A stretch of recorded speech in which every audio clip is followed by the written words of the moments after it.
got it. Yeah, these are the fabric support strips. The wide ones. The wide ones there, they stop the... It just gives a wider support for the fabric to stop it, yeah, to stop it chafing on the side. And these ones, once the fabric's on, they're pop riveted on to actually Will you drill these thinner strips through now? Oh yeah, I've done them already. Oh, you've already drilled them, have you? Got them all done, so when you get the fabric on there, you just pop rivet them on, and it physically holds the fabric down, stops it, what you call panting, it stops it vibrating when the wind goes over it. And what about this piece of aluminium which sits to about here, doesn't it? Yeah, it sits up to there, yeah, and it stops the fabric sort of shrinking down. Yeah. It just gives it support over where it curves round there. Yeah, but I've got the bits cut on the bottom, but once I've got all that done, then I can start doing that bit. Yeah, but it's really thin. It's only about 22 gauge, so it'll just sit there quite nicely. And have you done the other side for these strips? Yeah, I'm doing every... Oh, are you doing every rib as I go along? Individual ribs, like, yeah. So it's finished up to there. I've just started doing this one, so I've got me your support strip in, and I've just got that. And I've got to drill, or plot all the holes and drill all the holes in there. That'll hold it on. And there's two in the top of the support strip. Yeah. Just there, that holds the whole thing together. Well, on this, have you got are these, could you swap these around afterwards? No, they're all individually bespoke. Yeah. Yeah, they're not drilled to a pattern, they're just drilled. Yeah. Because what's the distance between the holes? About an inch? Ish. Yeah. Because on here, you see, I've got two little 3/32 rivets go in there, which actually hold that support strip onto the rib temporarily. Yeah. Until you put the support strip on. And this was just drilled when they put it together, because on some of them, the rivet that went through here went through the rivet that was already in there as well. Yeah. So I'm making sure that I just miss. That's why you've got these little marks. That's where my little 3/32 hole is underneath. Yeah. So you won't be. I know to miss it. Yeah, you won't get a figure 8 sort of hole. Yeah. Painting. Stick these on permanently and then do the shroud. Yeah. It'll give me more space to. And then you could have the shroud painted when you finish drilling holes in that, would it? Yeah. Oh right, thanks, John. There's a lot of holes, isn't there? There is. Making it lighter. Yeah.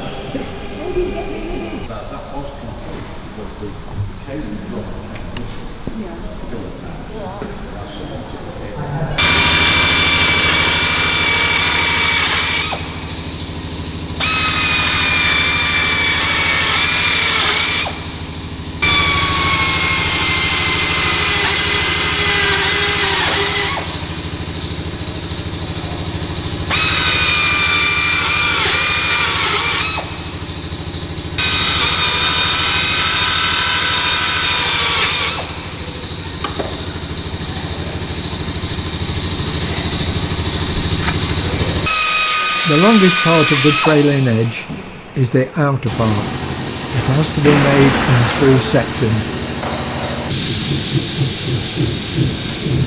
What did he put in the middle to join it together?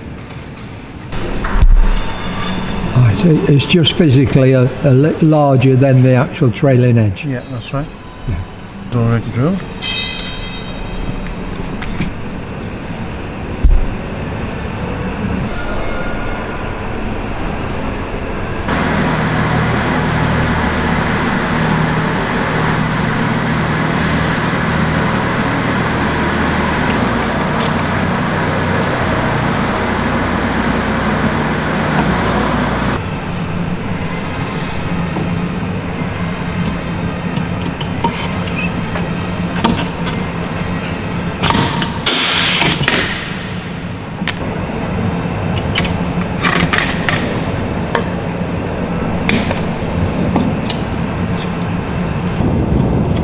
You have to account for all the rivets.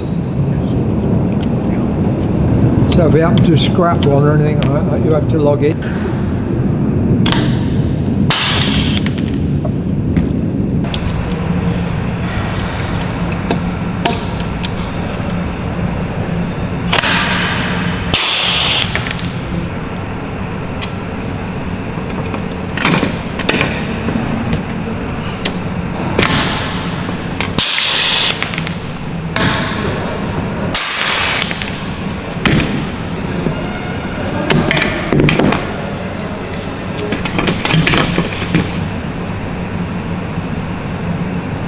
So this is just a jointing compound, is it?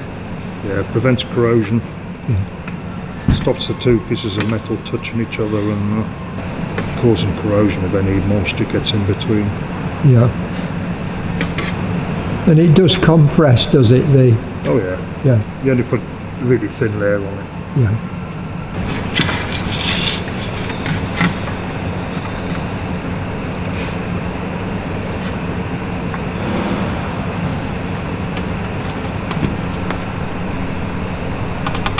And the two faces are butted up, are they, of the trailing edge? Yep. You don't have to leave a gap or anything? No.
The trailing edge is virtually complete now.